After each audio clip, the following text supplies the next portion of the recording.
রাসূল করিম সাল্লাল্লাহু আলাইহি ওয়াসাল্লামের পাশে একজন সাহাবী নামাজ আদায় করছেন, নাম হলো সাঈদ ইবনে মুআল্লা।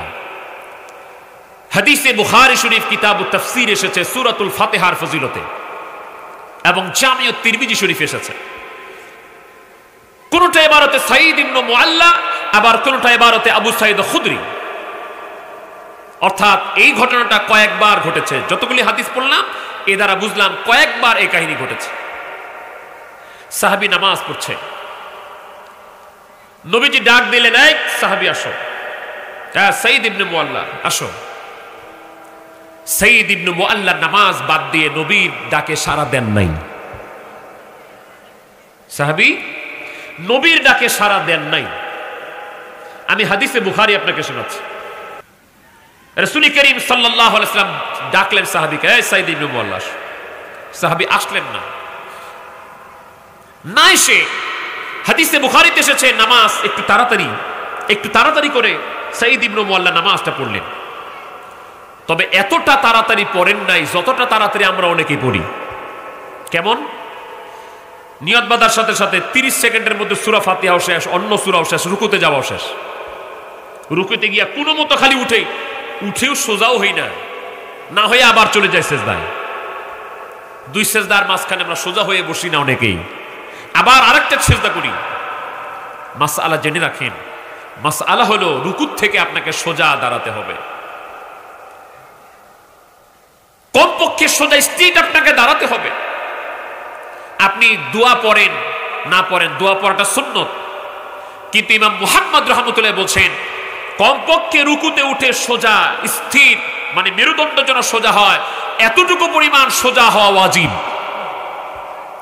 2 সেজদার মাঝখানে একটা সেজদা দিলেন, সেজদা থেকে উঠে আরেকটা সেজদার মাঝখানে কমপক্ষে মেরুদণ্ড যেন সোজা হয়, সোজা হওয়া পর্যন্ত অপেক্ষা করা হলো ওয়াজিব। আর নামাজের মাসআলা হলো, নামাজে যদি ওয়াজিব ইচ্ছে করে ছেড়ে দেন নামাজ নষ্ট হয়ে যাবে। যদি ভুলে ছাড়া পড়ে সাহু সিজদা দিতে হবে। সাহু সিজদা মানে শেষ বৈঠকে আসসালামু আলাইকুম ওয়া রাহমাতুল্লাহ, ডান দিকে সালাম ফিরিয়ে 2টা সেজদা দেওয়া, এর নাম হলো সাজদায়ে সাহু, ভুলের জন্য সেজদা দেওয়া। আর রুকুত থেকে উঠে সামি আল্লাহু লিমান হামিদা, ইমাম সাহেব বলবে, মুক্তাদিরা বলবে রব্বানা লাকাল হামদ। যদি আরেকটু সময় পাই বলবে রব্বানা ওয়া লাকাল হামদ হামদান কাসীরান তাইয়িবান মুবারাকান ফীহি। আল্লাহর হাবিবের একজন সাহাবী এই দোয়াটি পড়ে ফেলেছেন, রব্বানা লাকাল হামদ হামদান কাসীরান তাইয়িবান মুবারাকান ফীহি। আল্লাহর হাবিব নামাজ শেষ করার পরে বললেন, কে দোয়াটি পড়লো? সাহাবী বললেন, হুজুর আমি পড়েছি। আল্লাহর হাবিব রাসূল পাক সাল্লাল্লাহু আলাইহি সাল্লাম বলেন, সাহাবী শোনো, তোমার এই দোয়ার সওয়াব ফজিলত লেখার জন্য আল্লাহর রহমতের ফেরেশতারা প্রতিযোগিতা শুরু করে দিয়েছে। তাহলে দোয়াগুলি পড়া আমাদের দরকার। তবে এত লম্বা আবার রুকু থেকে উঠে এত লম্বা থাকা যাবে না যাতে আবার নামাজ ছুটে যায়। আবার সেজদার মধ্যে আপনি দোয়া পড়বেন, আবার সেজদার মধ্যে গিয়া এত লম্বা সুবহান রাব্বিয়াল আলা পড়তে দোকান পাশারের হিসাব শুরু করে দিয়েন না। আবার নামাজ কিরকম করতে হবে আল্লাহ পাক বলছেন কোরআন শরীফে, قد أفلح المؤمنون الذين هم في صلاتهم خاشعون।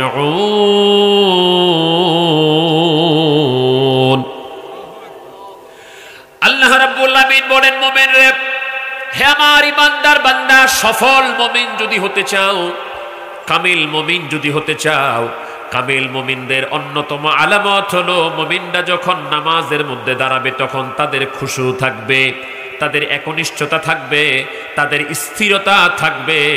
যেই লোকটা স্থিরতার সাথে খুজুর সাথে একাগ্র দিলে হুজুরি দিলে নামাজ আদায় করতে পারে, ওই লোকটাই হলো সফল মুমিন। আচ্ছা বলতে পারেন হামিদি ভাই, এটা আমরা শিখবো কেমনে, এটা আমরা পাবো কেমনে? ওই নামাজ আমরা শিখবো কার কাছে? একনিষ্ঠ অন্তরে নামাজ পড়তে হবে, এটা শিখবো কার কাছে? ওই নামাজ আমরা পাবো কোথায়? যদি জিজ্ঞেস করেন কোন মুফাসসির সাহেবকে, মুফাসসির সাহেব আমাকে বলেন তো আমি হুজুরি দিলে নামাজ কেমনে শিখবো, উনি বলবে ভাইজান আমি মুফাসসির, কোরআনের কোন আয়াতের তাফসীর কোনটা, শানে নুজুল কি, তার ব্যাখ্যা কি, কোনটা নাসিখ কোনটা মানসুখ, আমি এটা বলতে পারবো। কিন্তু হুজুরি দিলে একনিষ্ঠ অন্তরে খুশুখুজুর সাথে কেমনে নামাজ পড়তে হয় ওটা আমার সাবজেক্ট না। মুহাদ্দিস সাহেবের কাছে যাবেন, মুহাদ্দিস সাহেব আচ্ছা আমাকে বলেন তো হুজুর আমি কেমনে ওই নামাজ শিখবো, খুশুখুজুর সাথে নামাজ শিখবো, আমাকে শিখায় দেন, আমাকে শিখান তো আমি কেমনে আসল নামাজ পড়বো। মুহাদ্দিস সাহেব বলবে ভাই আমার নিয়ম হলো কোনটা সহিহ হাদিস, কোনটা হাসান, কোনটা হাসান লিজাতিহি, কোনটা হাসান লিগাইরিহি, কোনটা যায়িফ, কোনটা মুনকার, কোনটা মুনকাতে, কোনটা মুরসাল, আমি এগুলি বলতে পারি। কোন হাদিসের হুকুমকে আমি এগুলি বলতে পারি, কিন্তু কেমনে সেজদা করলে আল্লাহর সাথে দিদার হয় ওটা আমি বলতে পারবো না। আচ্ছা মুফতি সাহেব আপনি বলেন তো কেমনে খুশুখুজুর সাথে আমরা নামাজ পড়তে পারবো? মুফতি সাহেব বলবেন ওযুর কয়টা ফরজ, ওযুর কয়টা সুন্নাত, ওযুর কয়টা মুস্তাহাব, নামাজের কয়টা ফরজ, কয়টা ওয়াজিব, কয়টা সুন্নাত, কয়টা মুস্তাহাব, কোনটা করলে নামাজ ভঙ্গ হয়, কোনটা কাজ করলে নামাজ সহি শুদ্ধভাবে হয় শরীয়তের দৃষ্টিকোণ থেকে, এটা আমি বলতে পারবো। কিন্তু কেমনে হুজুরি দিলে নামাজ পড়তে হয়, খুশুখুজুর সাথে নামাজ পড়তে হয়, রুকুতে যখন যাবেন সুবহান রাব্বিয়াল আযীম বলার সাথে সাথে যেন আপনার মনে হয় যে আমি আল্লাহর আরশে আজিমের সামনে দাঁড়ানো, আমি আমার আল্লাহর কাছে মাথা নত করেছি। আমি যখন আলহামদুলিল্লাহি রাব্বিল আলামিন পড়ছি আমার আল্লাহ পাক তখন আমাকে জবাব দিচ্ছে, এটা বুঝবো কেমনে? ফকিহ সাহেব বলবেন এটা বিষয় আমার না, আমি বলতে পারি নামাজ কেমনে ছুটে, কেমনে নামাজ থাকে, ওযুর ফরজ কয়টা, নামাজের ফরজ কয়টা, ওয়াজিব কয়টা, সুন্নাত কয়টা, আমি এটা বলতে পারবো। কিন্তু হুজুরি দিলে নামাজ আদায় করলে নামাজের যাই নামাজের মধ্যে পড়ে সেজদার মধ্যে পড়ে গেলে কেমনে আসসালাতু মি'রাজুল মুমিনিন হয়, নামাজের মধ্যে চলে গেলে আল্লাহর সাথে কেমনে দিদার হয়, ওই মাকাম ওই শিক্ষা ওটা আমি শিখাতে পারবো না। তাহলে মুহাদ্দিস বললেন আমি পারবো না, মুফাসসির বললেন আমি পারবো না, ফকিহ বললেন আমি পারবো না। এবার আদিব সাহেবকে বলবেন আদিব সাহেব আপনি তো আরবি ভাষা ভালো বুঝেন, আপনি বলেন। উনি বলবে ভাষার প্রাঞ্জলতা, ভাষার মিষ্টতা, কোনটা ভাষার উৎপত্তি, কোনটা কি ভাষার মাদ্দা অর্থ কি, কোনটা আবিধানিক ভাবে ব্যবহৃত হয়েছে, কোনটা পারিভাষিক অর্থে ব্যবহৃত হয়েছে, কোনটা আরবি ভাষা, কোনটা অন্য ভাষা, কোনটা আজমি ভাষা, হয়তো আমি এ সম্পর্কে বলতে পারবো। কিন্তু নামাজের মধ্যে দাঁড়িয়ে গেলে কেমনে আল্লাহর সামনে দাঁড়াতে হয়, দাঁড়ানো হয়ে যায়। আনতা আবুদাল্লাহা কাআন্নাকা তারাহু ফাইন লাম তাকুন তারাহু ফাইন্নাহু ইয়ারাক। তুমি এমন ভাবে ইবাদত করো, এমন ভাবে নামাজ পড়ো যেন তুমি আল্লাহকে দেখতেছো। হাদিসে জিবরিলে নবীজি বলছেন তুমি এমন ভাবে নামাজ পড়ো যেন তুমি আল্লাহকে দেখছো। ওইটা যদি না পারো তাহলে মনে করো আল্লাহ তোমাকে দেখছে। ওই বিদ্যা ওটা তো আমি শিখাতে পারবো না, ওই কাজ আমার না, ওই কাজ আমার না। তাহলে মুফাসসির সাহেব ফেল মারলো, মুহাদ্দিস সাহেব ফেল মারলো, মুফতি সাহেব ফেল মারলো, আদিব সাহেব ফেল মারলো। হাফেজ সাহেব আপনি কি পারবেন নাকি? উনি বলবে না আমি 6666টা আয়াত মুখস্থ জানি, কেমনে হুজুরি দিলে নামাজ আদায় করতে হয় ওটা জানি না। তাহলে ওটা পাবো কার কাছে, ওটা শিখবো কার কাছে? কয়েক সেকেন্ডে শুনে রাখেন। হযরতে খাজা মাইনুদ্দিন চিশতি রহমাতুল্লাহ বলবেন, হযরতে গাউসে পাক আব্দুল কাদের জিলানী বলবেন, হযরতে খাজা বাহুদ্দিন নকশবন্দি বুখারী রহমাতুল্লাহ বলবেন, হযরতে মুজাদ্দিদ আল ফিসানি রহমাতুল্লাহ বলবেন, হযরতে শাহজাল ইয়ামানি মুজাররদি রহমাতুল্লাহ বলবেন, হযরতে খানজাহান আলী রহমাতুল্লাহ বলবেন, হযরতে মাহি সাওয়ার রহমাতুল্লাহ বলবেন, হযরতে খাজা এনায়েতপুরি বলবেন, হযরতে খাজা বাবা ফরিদপুরি বলবে, ও দুনিয়ার মানুষেরা, ওই বিদ্যা যদি শিখতে চাও, ওইভাবে যদি নামাজ আদায় করতে চাও, হুজুরি দিলে যদি নামাজ পড়তে চাও, নামাজের স্বাদ যদি পেতে চাও, নামাজের মধ্যে যদি আসসালাতু মি'রাজুল মুমিনের মাকাম হাসিল করতে চাও, নামাজের সিজদার মধ্যে দাঁড়িয়ে যদি আমার আল্লাহর আরশে আজিমে সিজদা করতে চাও, তাহলে চলে আসো আমার কাছে, চলে আসো আমার কাছে। আমি যেই বিদ্যা অর্জন করেছি, ওই বিদ্যা ওইভাবে ইবাদত করে আমি আল্লাহকে পেয়েছি। হুজুরিদের নামাজ আদায় করা শিখেছি। আমার কাছে আসলে আমি তোমাদেরকে ওই বিদ্যা, হুজুরিদের নামাজ আদায় করা, আল্লাহ রাব্বুল আলামিনের আরশে আজিমে সিজদা করা, আল্লাহ রাব্বুল আলামিনের প্রকৃত কুদরতি দরবারে সিজদা করার বিদ্যা যদি শিখতে চাও, আমি আমি আমি আমি ওই বিদ্যা শিখাতে পারবো। জোরে কোন সুবহানাল্লাহ। এই জন্য ওই বিদ্যা শিক্ষা করার জন্য ওই ধরনের জ্ঞান যার কাছে আছে তার কাছে যাওয়ার দরকার আছে না নাই? তাহলে আপনি তাফসীর শিখতে গেলে মুফাসসির লাগবে, হাদিস শিখতে গেলে মুহাদ্দিস লাগবে, ফিকা শিখতে গেলে মুফতি লাগবে, কোরআন শিখতে গেলে কোরআনের যারা হাফেজ আছে, কোরআন শিক্ষা দেয় তাদের লাগবে।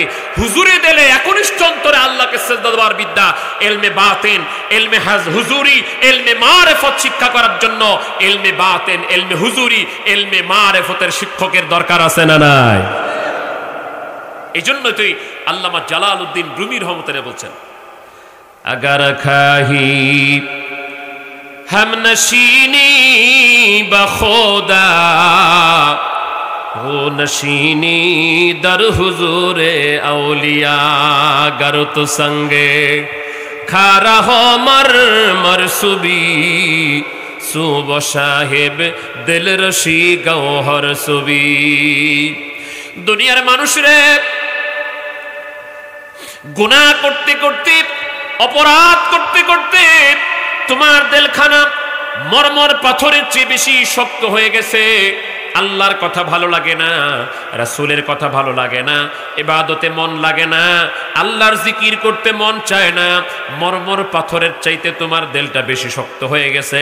চিন্তা করো না, ভেবো না, তুমি তালাশ করে দেখো তোমার জামানায় কোনো ওলিয়ে কামেল আছে কিনা।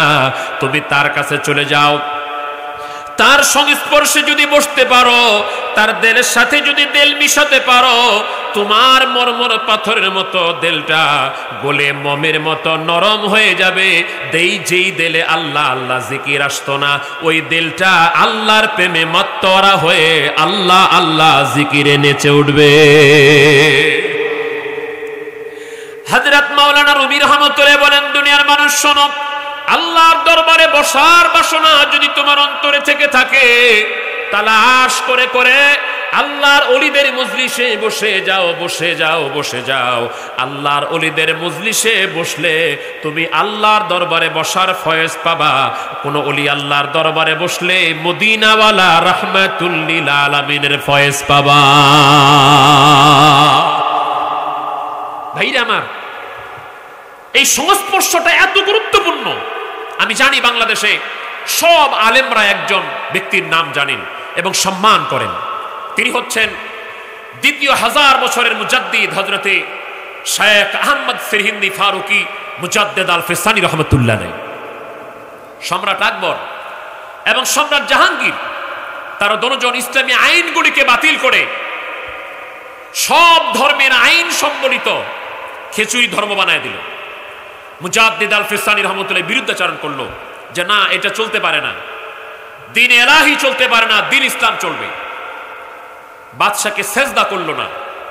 এই অপরাধে মুজাদ্দিদ আল ফিসানি রহমতুল্লাহকে কারাগারে ঢুকিয়ে দেওয়া হলো। কারাগারে মুজাদ্দিদ আল ফিসানি রহমতুল্লাহ আছেন। ইতিমধ্যে মুজাদ্দিদ আল ফিসানি রহমতুল্লাহের একজন ভক্ত মুরিদ খলিফা, তিনি সম্রাট জাহাঙ্গীরের বিরুদ্ধে যুদ্ধ করে সম্রাট জাহাঙ্গীরকে বন্দী করে ফেলেছে। যদি রাজা বন্দী হয় তাহলে গোটা রাজ্যটা তাদের কাছে চলে আসে। এ খবর পৌঁছে গেল মুজাদ্দিদ আল ফিসানির কাছে। বলল, হুজুর, আমরা কিন্তু ভারত উপমহাদেশের রাজা জাহাঙ্গীরকে বন্দী করে ফেলেছি। এখন রাজত্ব আপনার কদমের নিচে, আপনি চাইলে এখন রাজত্ব করতে পারবেন। মুজাদ্দিদ আল ফিসানি বলছে, আমি তো এই দুনিয়ার এই চেয়ার চাই না, আমার তো এই চেয়ার লাগবে না, দুনিয়ার এই চেয়ার, এটার প্রতি আমার কোনো লোভ নাই। তোমরা তাকে ছেড়ে দাও। জাহাঙ্গীরকে ছেড়ে দিল। জাহাঙ্গীর, অনেক লম্বা কথা, আমি 2-3 মিনিটে শেষ করে দিচ্ছি। জাহাঙ্গীর বলল, বাড়িতে যে একটু আরাম আয়েশ করতে লাগলো। সম্রাট জাহাঙ্গীরকে রাসূল পাক সাল্লাল্লাহু আলাইহি ওয়াসাল্লাম স্বপ্নে দেখাচ্ছেন, জাহাঙ্গীর, আমার বন্ধু কেন জেলখানায় বন্দী, জবাব দাও। সম্রাট জাহাঙ্গীর বলছে, হুজুর, ইয়া রাসূলুল্লাহ, ইয়া হাবিবাল্লাহ, আপনার বন্ধু মানে? চেনো না? আমার বন্ধু হচ্ছে শায়েখ আহমদ সিরহিন্দি। তুমি তাকে বন্দী করেছো, ছেড়ে দাও। সম্রাট জাহাঙ্গীর গোয়ালিয়রের দুর্গে জেলখানায় চিঠি পাঠালো, হুজুর, আপনি দয়া করে বের হন, আপনি দয়া করে বের হন। এবার মুজাদ্দেদ আল ফেসানি পাল্টা প্রস্তাব দিল, সম্রাট জাহাঙ্গীর, আমি জেলখানা থেকে বের হতে পারি, দেয়ার আর কন্ডিশনস, অনেকগুলি শর্ত আছে, আমি বের হব। কি কি কন্ডিশন? তোমার বাবা এবং তুমি যতগুলি অনইসলামিক আইন বলবৎ করেছো, জারি করেছো, সবগুলি বাতিল করতে হবে। গরু জবাই করে নিষেধ করেছো, তোমাদেরকে নিজ হাতে গরু জবাই করতে হবে। সেজদা প্রথা বাতিল করতে হবে, কন্ডিশন দিয়ে দিল। জাহাঙ্গীর চিন্তা করে, না, এই শর্তগুলি এত সহজে মানা যাবে না, ছাড়লো না। 1 দিন, 2 দিন, 3 দিন, তৃতীয় রাত্রে দয়াল নবী রাসূল পাক সাল্লাল্লাহু আলাইহি ওয়াসাল্লাম জাহাঙ্গীরকে বলছে, জাহাঙ্গীর, আগামী কালকের মধ্যে যদি আমার বন্ধু মুজাদ্দিদ আল ফিসানিকে তুমি জেলখানা থেকে বের না করো, তাহলে তোমার খবর আছে। সম্রাট জাহাঙ্গীর তাড়াতাড়ি গেল, হুজুর, আপনি তাড়াতাড়ি বের হন, আপনার যত শর্ত আছে, যত কন্ডিশন আছে, আমরা সব মানব। মুজাদ্দিদ আল ফিসানি সম্রাট আকবর এবং জাহাঙ্গীরের প্রবর্তিত সব অনইসলামিক আইনগুলিকে বাতিল করার কথা বললেন। আরো বললেন, এই গোয়ালিয়রের দুর্গে আমার সাথে যতগুলি আসামি আছে, 4000 আসামি, এই আসামিগুলিকে আমার সাথে ছেড়ে দিতে হবে। সম্রাট জাহাঙ্গীর বলল, হুজুর, এই জিনিসটা আমাদের মাথায় ঢুকলো না। কেন? হুজুর, আপনাকে এমন একটা দুর্গে, এমন একটা জেলখানায় রেখেছি, এইখানে আমাদের রাজ্যের সবচাইতে বড় বড় ডাকাত, গুন্ডা, সন্ত্রাসী, লুণ্ঠনকারী, জেনাকার, আমাদের দেশের সবচাইতে বড় বড় আসামিগুলিকে আপনার কাছে রাখছি। হুজুর, এদেরকে যদি ছেড়ে দেই তাহলে দেশ আবার বিশৃঙ্খল হয়ে যাবে। হুজুর, এদেরকে ছাড়তে বলছেন কেন? হযরত মুজাদ্দিদ আল ফিসানি রাহমাতুল্লাহ বলেন, জাহাঙ্গীর রে, আমি জেলখানায় এসেছি, জেলখানায় বন্দী হয়েছি, আমার আল্লাহ পাক জেলখানাতে আমাকে কাজ করিয়েছেন। আমি শায়েখ আহমদ সিরহিন্দির সংস্পর্শে আসার কারণে গোয়ালিয়রের দুর্গে যত সন্ত্রাসী ছিল, যত আসামি ছিল, সব আসামিগুলি আল্লাহর ওলিতে পরিণত হয়ে গেছে। আমার ভাইরা, এই জন্য মানুষের চরিত্রের সংশোধন, মানুষ হবার জন্য, আসলে কামেল মানুষ হবার জন্য আমরা কয়দিন চেষ্টা করেছি। আমরা ডাক্তার হওয়ার জন্য কেউ গেছি মেডিকেল কলেজে, ইঞ্জিনিয়ার হওয়ার জন্য গিয়েছি ইঞ্জিনিয়ারিং কলেজে, আমরা বাংলা ভাষার পণ্ডিত হওয়ার জন্য বাংলা ভাষা নিয়ে অনার্স মাস্টার্স করেছি, আমরা ইংরেজি শিক্ষা করার জন্য ইংরেজিতে অনার্স মাস্টার্স করেছি, আমরা বিভিন্ন ভাষায় পাণ্ডিত্য অর্জন করার জন্য এগুলি করেছি। কেউ ফ্যাক্টরি চালাবার জন্য সেই স্পেশালিস্টের কাছে এই বিদ্যা শিখেছি। আমার একটা প্রশ্ন আমি আপনাদের করছি না, আমি যুবকদের কাছে এই জিনিসটা তুলে দিলাম, আমি এলাকাবাসীকে তুলে দিলাম, আমি মানুষ হবার জন্য কোথায় গিয়েছি এটা আমাদের ভাবা উচিত। আসলে আমি মানুষ হবার জন্য একজন কামেল মানুষের কাছে গেছি কিনা, যে যেইখানে গেলে আমি মানুষ হতে পারবো। আমি তো ডাক্তার হওয়ার জন্য গেলাম এক প্রতিষ্ঠানে, ইঞ্জিনিয়ার হওয়ার জন্য গেলাম এক প্রতিষ্ঠানে, আমি ভালো শ্রমিক হওয়ার জন্য গেলাম অমুক কারখানায়, কিন্তু আমি মানুষ হওয়ার জন্য আসলে একজন ভালো মানুষের কাছে গেছি কিনা।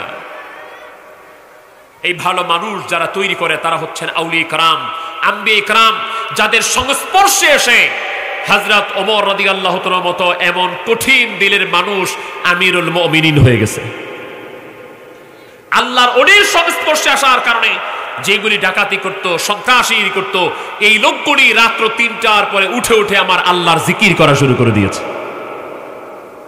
এটা বাস্তবতা। তো আমরা বলছিলাম হুজুরি দিলে নামাজ আদায় করা। আল্লাহ পাক বলছেন যে সফল মুমিন যদি হতে চাও হুজুরি দিলে নামাজ আদায় করো, একাগ্রতার সাথে নামাজ আদায় করো। আরেকদিন হাদিসে বুখারীতে আসছে, একদিন রাসূল পাক সাল্লাল্লাহু আলাইহি ওয়াসাল্লাম নামাজ পড়াচ্ছেন ইমামের মুসল্লায়। আসসালামু আলাইকুম রহমতুল্লাহ, আসসালামু আলাইকুম রহমতুল্লাহ। নবীজি নামাজ ফিরে আস পিছনে কয়, এই সাহাবীরা, তোমাদের আজকের নামাজ এরকম হলো কেন? আজকে এরকম নামাজ হলো কেন? সাহাবীরা তো অবাক, হুজুর। নবীজি বলছেন, হাল তারাউনা কিবলাতি হাহুনা,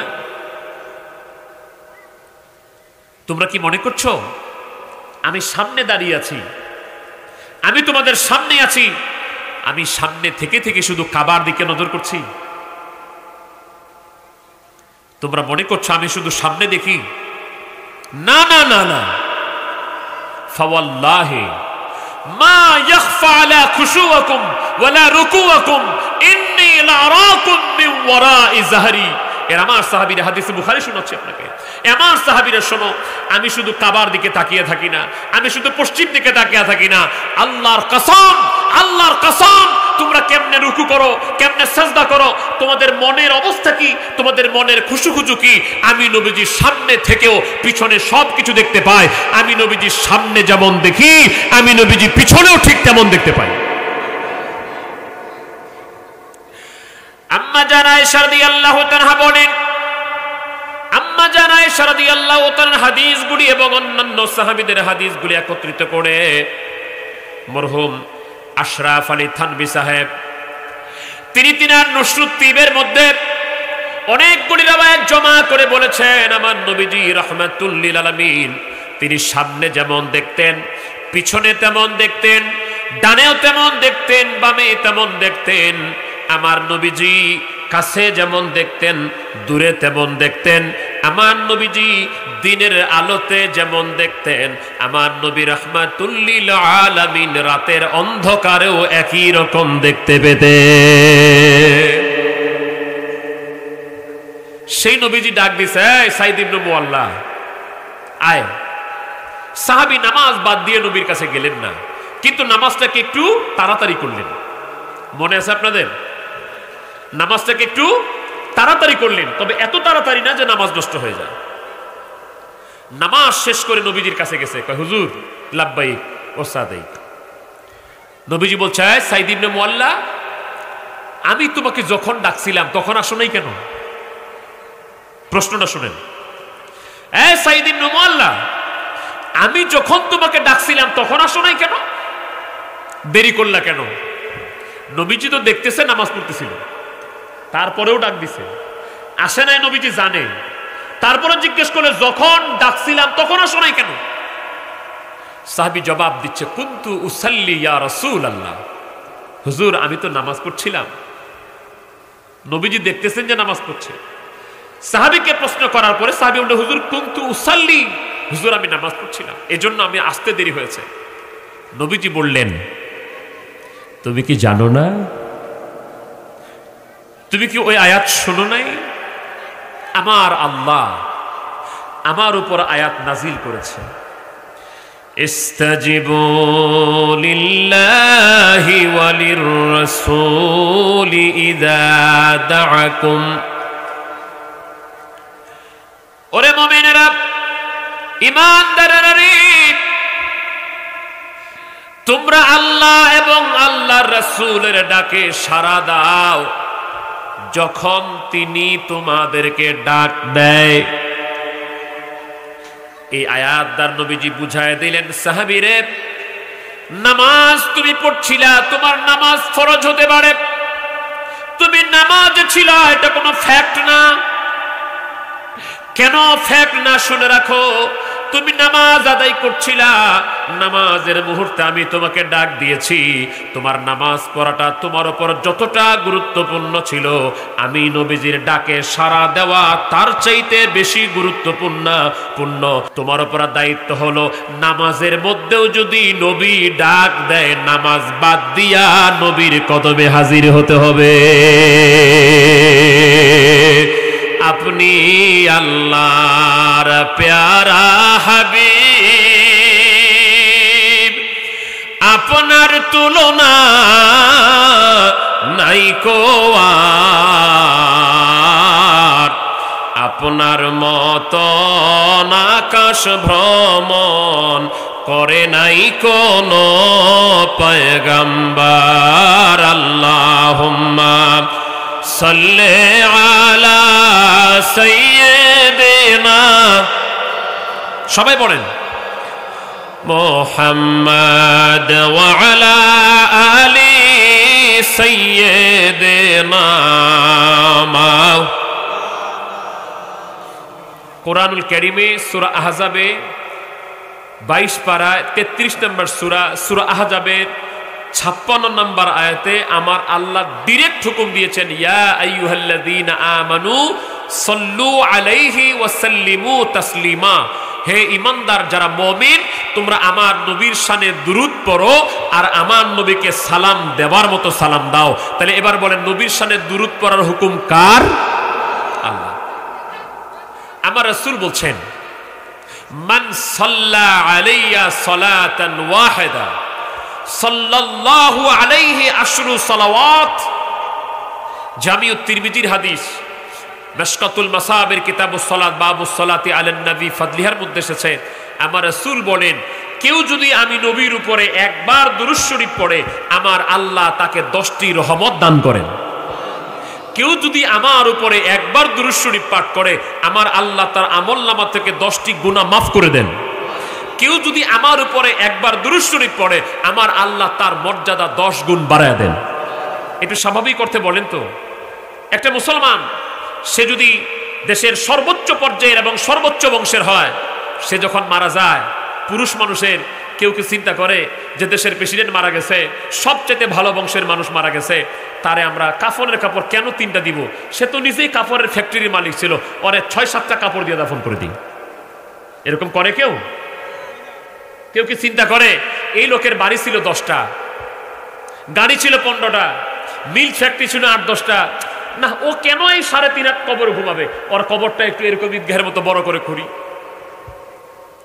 করবে? করা যায়? আল্লাহ রাব্বুল আলামিন বলেন, আমি বিভিন্ন বংশ দিলাম, গোত্র দিলাম, লিতাআরাফু, যেন তোমরা চিনতে পারো। পৃথিবীতে পরিচয়ের জন্য আমি আল্লাহ পাক বংশ দিলাম, গোত্র দিলাম। তাহলে আপনি চৌধুরী বংশের, আমি মোল্লা বংশের, উনি শেখ বংশের, উনি অমুক বংশের, উনি তেমুক বংশের। এই বংশীয় মর্যাদা দিয়া কোনো দাম আল্লাহর কাছে নাই। আল্লাহর কাছে এগুলির কোনো দাম হবে না। এগুলি শুধু জাস্ট পরিচয়ের জন্য, আইডেন্টিফিকেশনের জন্য। কিন্তু দাম কোথায়? কেমনে আল্লাহর কাছে দাম বাড়ে? কোনটা জিনিসের দাম? আমরা একটু আগে বলছিলাম, মুকাদ্দামায় বলছিলাম, মানুষ হলো ফেরেশতার চাইতে দামি, আর এই মানুষ আবার হইল গরু ছাগলের চাইতে অধম।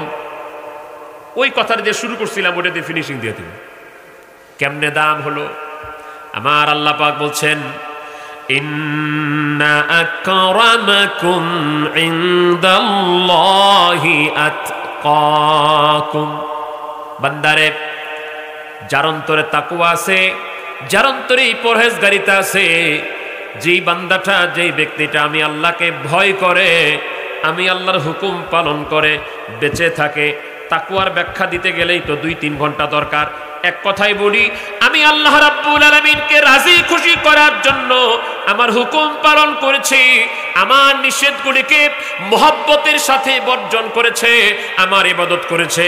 যারা মুত্তাকি হয়ে গেছে, পরহেজগার হয়ে গেছে, আল্লাহ পাক বলেন আমি আল্লাহর কাছে ওই লোকের দাম সবচাইতে বেশি। সুবহানাল্লাহ। নবীজি মক্কা শরীফে ছিলেন মোট 53 বছর। কয় বছর ভাই? 53 বছর। তার মধ্যে 40 বছর বয়সে তার উপর ওহী নাযিল হলো। ওহীর প্রচার থেকে শুরু করে, ওহী নাযিল থেকে শুরু করে 13 বছর ছিলেন মক্কায়। এরপরে 10 বছর ছিলেন মদিনায়। মদিনায় গেলেন কেন? ইতিহাস বলতে গেলে ঘন্টা 2 দরকার, আমি কয়েক সেকেন্ডে বলে দিই। আমার রাসূল করিম সাল্লাল্লাহু আলাইহি ওয়াসাল্লামের যখন নির্যাতন, নিষ্পেষণ একবারে চরমে পৌঁছে গেল নবীজির উপরে, সাহাবীদের উপরে, তখন আমার আল্লাহ হুকুম দিল, হাবিব আপনি আর মক্কায় থাকিয়েন না, আপনি হিজরত করেন, ইয়াসরিবে চলে যান। নবী চলে গেলেন। দীর্ঘদিন পরে, প্রায় 8 বছর অতিক্রান্ত হওয়ার পর নবীজি আবার চলে আসলেন মক্কায় বিজয় বেশে। ঔন হয়ে গেলেন নবীজি। এমন অবস্থা হয়ে গেল, আমার রাসূল করিম সাল্লাল্লাহু আলাইহি ওয়াসাল্লাম যদি ইশারা দিতেন, মক্কায় কোনো কাফের থাকতে পারবে না, সবগুলোকে কুচু কাটা কর, আমার নবীর ইশারা যদি হতো তাহলে একটা কাফের মুশরিক আমার নবীর দুশমন মক্কায় থাকতে পারত না। কিন্তু নবী বললেন কি, তখন তিনি যখন মক্কায় ঢুকেন তখন তিনি সূরা ইউসুফের একটা আয়াত তেলাওয়াত করলেন, লা তাসরিবা আলাইকুমুল ইয়াউম। ইউসুফ আলাইহিস সালাম যেই ভাইয়েরা তাকে কুয়ার মধ্যে ফেলে দিছিল, ওই ভাইদেরকে ডেকে পরিচয় যখন হলো, ওই ভাইদেরকে ডেকে বলল, ভাইরা শোনো, লা তাসরিবা আলাইকুমুল ইয়াউম, আজকে তোমাদের বিরুদ্ধে আমার কোনো অভিযোগ নাই। ক্ষমা করে দেয় নবীরা, ক্ষমা করে দেয় ওলি আল্লাহরা। আমার নবীর বিরুদ্ধে মানুষ গালি দিয়েছে, নবীকে অত্যাচার করেছে, আমার নবী ব্যক্তিগত আক্রোশ দিয়া কাউকে গালি দেন নাই, অত্যাচার করেন নাই। এটা নবুয়তি চরিত্র। আল্লাহর ওলিদেরকে ব্যক্তিগতভাবে যদি আঘাত করা হয়, গালি দেওয়া হয়, কোন আল্লাহর ওলিরা তার শোধ নেন না। তার শীর্ষে আমরা যেই দরবারে যাই, বিশ্ব জাকির মঞ্জিল, তার প্রতিষ্ঠাতা খাজা বাবা ফরিদপুরি। আট্টশির পীরকে অনেক মানুষ গালি দিয়েছে, অনেক মানুষ সমালোচনা করেছে। এখানে আমাদের জাকের ভাইরা কিছু আছে, আমি সেজন্য কথাটা শেয়ার করার জন্য বলি। আপনারা কোন জাকের ভাই কি বলতে পারবেন যারা আমার পীরকে গালি দিয়েছে, খাজা বাবা ফরিদপুরিকে, খাজা বাবা ফরিদপুরি পাল্টায়া তাকে গালি দিয়েছে, এমন কোন প্রমাণ আছে ভাই? কারো প্রতিশোধ নিয়েছে? মোহব্বত দিয়ে দুনিয়াকে জয় করেছে, ভালোবাসা দিয়ে মানুষের হৃদয়কে জয় করেছে। অনেক মানুষ ক্ষমতার জোরে এলাকা দখল করে, ক্ষমতার জোরে এরিয়া দখল করে, ক্ষমতার জোরে রাজ্য দখল করে। আমরা দেখেছি বিশ্ব ওলি খাজা বাবা ফরিদপুরি ভালোবাসা দিয়া গোটা বিশ্বের শান্তিকামী মানুষের মন জয় করেছে। কিন্তু তিনি কোনোদিন আপনাদের গাজীপুরে শরীয়তে আসেন না। আসছেন? কালীগঞ্জে আসছেন? এক জায়গায় বসে। শেষের দিকে উনি ঢাকা রাজধানীতে এসেছেন, কিন্তু মূল কাজটা করেছেন আটটুসিতে বসে। সেটা কিভাবে হলো, কেমনে হলো, আমি অন্যদিন আসতে বলবো এটা ইনশাআল্লাহ। কিন্তু তিনি কোনোদিন মানুষকে গালি দিয়ে, অত্যাচার করে, কাউকে কটুবাক্য বলে, কারো প্রতি প্রতিশোধ নিয়ে এটা করেন নাই। তিনি ভালো ব্যবহার দিয়ে, চরিত্র দিয়ে, মাধুর্যতা দিয়ে, পরামর্শ দিয়ে, সুন্দর আচরণ দিয়ে, সত্য কথা দিয়ে, ইসলামী তাহাজিব তামুদ্দুন দিয়ে মানুষের হৃদয়কে জয় করেছেন। এটা করার জন্য তিনি দীর্ঘ 40 থেকে 44টা বছর একজন মহা কামেলের কদমে খেদমত করেছেন। ভাইরা আমার, যে কথা বলছিলাম, রাসূল পাক সাল্লাল্লাহু আলাইহি ওয়াসাল্লাম মক্কা বিজয় করে ফেললেন। বিজয় করে বললেন, ইউসুফ আলাইহিস সালাম তার ভাইদেরকে যে কথা বলছিল যে, ভাইরা রে, তুমি আমাকে কুয়ার মধ্যে ফেলে দিছিলা, কিন্তু লা তাসরিবা আলাইকুমুল ইয়াউম, আজকে তোমাদের বিরুদ্ধে আমার কোনো অভিযোগ নাই। রাসূল করিম সাল্লাল্লাহু আলাইহি ওয়াসাল্লাম ঠিক একই কাজ করলেন। বললেন, মক্কাবাসী, তোমাদের বিরুদ্ধে আমার আর কোনো অভিযোগ আজকে নাই, যাও এই জায়গায় আশ্রয় নাও, আমি তোমাদেরকে ক্ষমা করে দিলাম। সুবহানাল্লাহ। কিন্তু 12 জন মানুষকে নবীজি ক্ষমা করেন নাই। কয়জন? 12 জন। হাদিসে বুখারীতে পাওয়া যাবে। কোন 12 জন, কেন করেন নাই, সেটা বলার আমার সময় আজকে নাই। রাসূল করিম সাল্লাল্লাহু আলাইহি ওয়াসাল্লাম বললেন, আজকে একটা আযান হবে। আমি এই আয়াতের শান নুজুল আপনাকে শোনাচ্ছি। এই আয়াতে যে নাজিল হলো কেন, আজকে একটা আযান হবে। কোথায় আযান হবে? নবীজি বললেন, আজকে আল্লাহর ঘর কাবা শরীফের ছাদের উপর উঠে আযান হবে। সুবহানাল্লাহ। এই মক্কায় এই কাবা শরীফকে সামনে রেখে আমাকে নামাজ পড়তে দেয় নাই। আমার রাসূল পাক সাল্লাল্লাহু আলাইহি ওয়াসাল্লাম যখন নামাজে দাঁড়িয়ে যেতেন, আবু জাহেল অন্তরে থাকতো নবী কখন সিজদায় যাবে।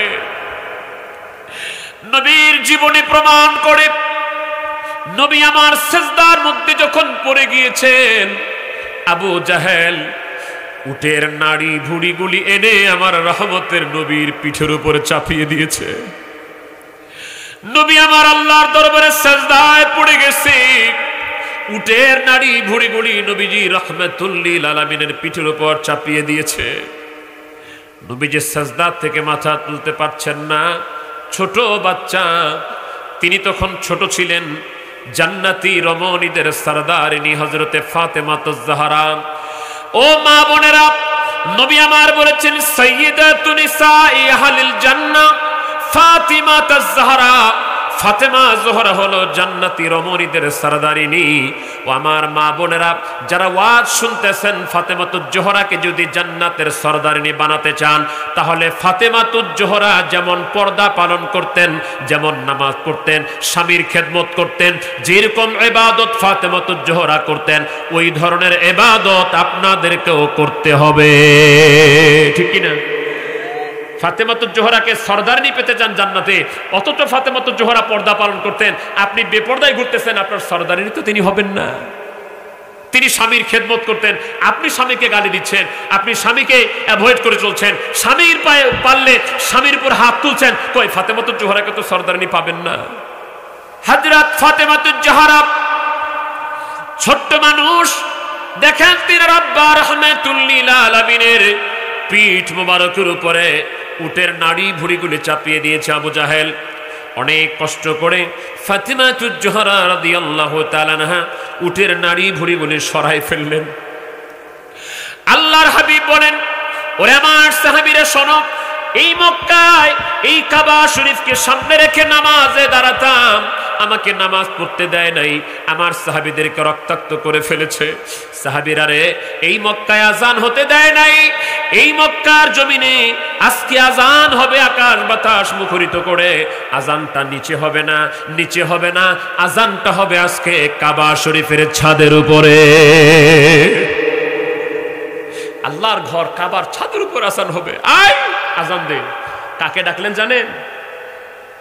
আমার নবীজি ডাকলেন না, বললেন না আয় আমার সাহাবীদের মধ্যে যে সবচেয়ে সুন্দর চেহারার অধিকারী আয়, তাকে ডাকেন নাই। নবীজি ডাকেন নাই এ আমার সাহাবীদের মধ্যে সবচেয়ে বেশি টাকা কার আছে আয়, নবীজি ডাকেন নাই। নবী আমার ডাকলেন না মক্কার জমিনের সবচাইতে সম্ভ্রান্ত বংশের যে তুই আয় আজান দিবি। নবীজির টাকা দেখেন নাই, নবীজির চেহারা দেখেন নাই, নবী বংশ দেখেন নাই। আমার রাসূল ডাকলেন, কোথায় রে আমার বেলাল? ওরে বেলাল, তুই আজকে আজান দিবি আল্লাহর কাবা ঘরের ছাদে উঠে। বেলালের কি অনেক টাকা ছিল? টাকা ছিলই না তো, কৃতদাসের আবার টাকা কি? বেলাল রাদিয়াল্লাহু তাআলাকে কিনে ফেলেছিল উমাইয়া, তার কাছ থেকে কিনেছে আবু বকর। কয়েক সেকেন্ডে বলে দেই, বেলালকে যখন অত্যাচার করা হচ্ছিল, জিহ্বার মধ্যে পেরেক ঢুকাই দিয়েছিল লোহার, গরম পাথরের উপরে বালুর উপরে শোয়া রাখা হতো, গরম পাথরগুলি বুকের উপরে পিঠের উপরে চাপ দিয়ে রাখা হতো। হযরত আবু বকর দেখে সহ্য করতে পারলেন না, উমাইয়াকে বলেন, উমাইয়া রে, বেলালকে আমারে দিয়ে দে, তুই কত চাবি? উমাইয়া কয়, পাইছি সুযোগ। জি আমি বুঝাচ্ছি, বেলালের তদানীন্তন সময়ে যদি দাম হতো 100 টাকা, উমাইয়া চাইছে 1000 টাকা। কইছে তোরা আজকে চাইছিস তো ওরা যেন কিনতে না পারিস, 100 টাকার জিনিস 1000 টাকা চাইছে। আবু বকর রাদিয়াল্লাহু তাআলা বলল যে আমি তুই যত চাইছিস উমাইয়া তা দিয়ে দিলাম, কিনে বেচা হয়ে গেল। উমাইয়া বলছে, আবু বকর তুমি তো এলাকার সম্ভ্রান্ত মানুষ, আচ্ছা এত টাকা দিয়ে তুমি বেলালে কিনলা কেন? আমি তো না বিক্রি করার জন্য, তুমি যেন আমাকে আমার কাছ থেকে না কিনো এই জন্য অনেক দাম চাইছি আমি, তুমি যেন না কিনো এই জন্য এত দাম চাইছি। হযরত আবু বকর সিদ্দিক বলে, উমাইয়া রে, একদিকে বেলাল তুমি তো না বিক্রি করার জন্য দাম বলেছো, আমি আবু বকরের মানসিকতা শুনে নাও, শুনে নাও, শুনে নাও। আজকে বেলালকে কিনতে যায় যদি আমি আবু বকরের সব সম্পদ চেয়ে ফেলতা, আমি আমার সব সম্পদ দিয়ে হলো এক বেলালকে কিনে নিতাম। কৃতদাস, চেহারা কি খুব সুন্দর, কালো। সাহাবীদেরকে নেগলেক্ট করা যায় না, সাহাবীদের বিন্দু পরিমাণ অপমান হোক এই ধরনের কোনো শব্দ কোনো মুমিন মুসলমান বলতে পারে না। বুঝার জন্য বলছি, বেলালের চাইতে কালো মানুষ ওই পৃথিবীতে ওই সময় খুব কম ছিল। নিগ্রো একবারে কালো। এখন দেখেন আফ্রিকার মানুষ কত কালো, এরকম কালো। বংশ পরিচয় কিসের বংশ পরিচয়? এলাকারই মানুষ না। তারপরে নবীজি বললেন, বেলাল রে, ওঠ কাবা শরীফের ছাদে ওঠ, আজান দিবি।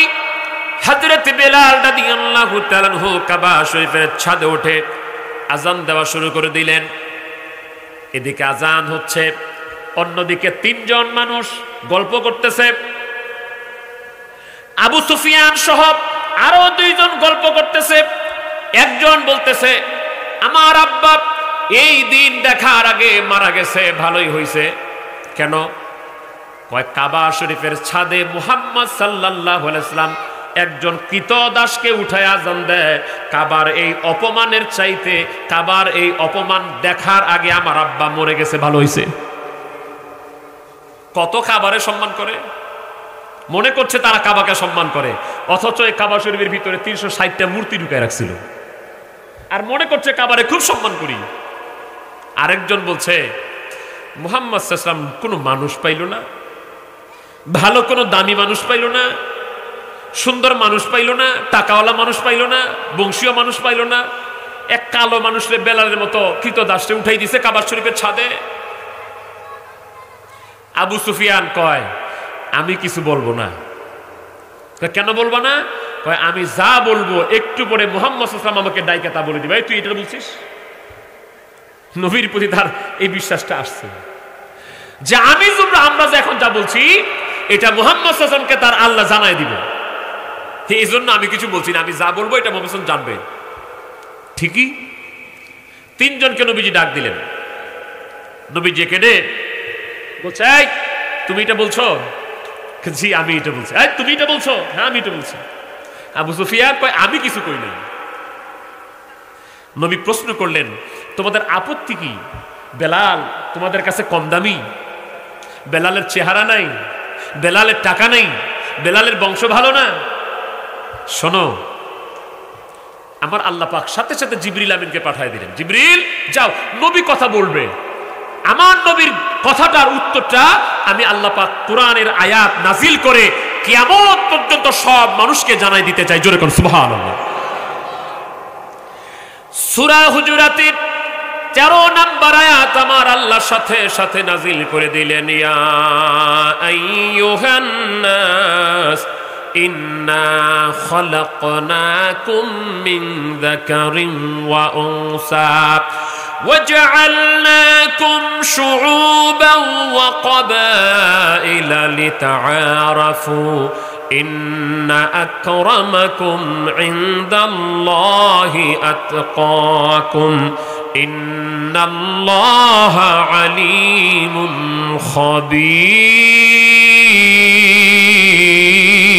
خبير।